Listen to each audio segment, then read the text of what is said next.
Ассалаумағалейкум ММА сүйер қауым, сіздермен бірге әдеттегідей ММА әлемі. Бұл шығарылымды әлемдік дивизиондарда Қазақстанның атағын шығарып жүрген батырларға арнауды жөн деп шештік.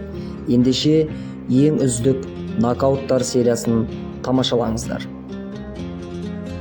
Қазақстандық жауынгерлердің құрметіне және де каналдың ары қарай өрлеу үшін лайктарыңызды аямай басып, каналға тіркеліп қойыңыздар.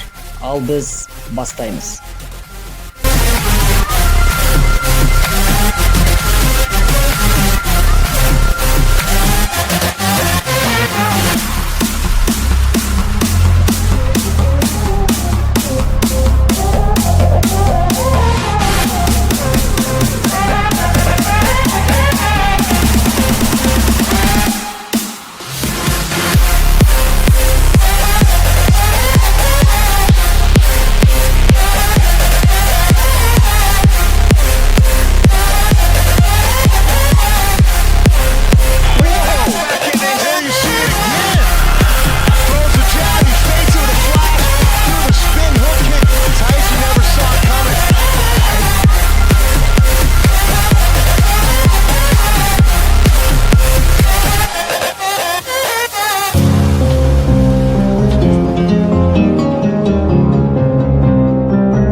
Еще один подряд!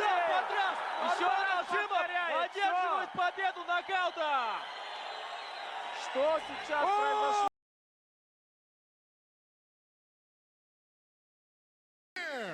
Дамир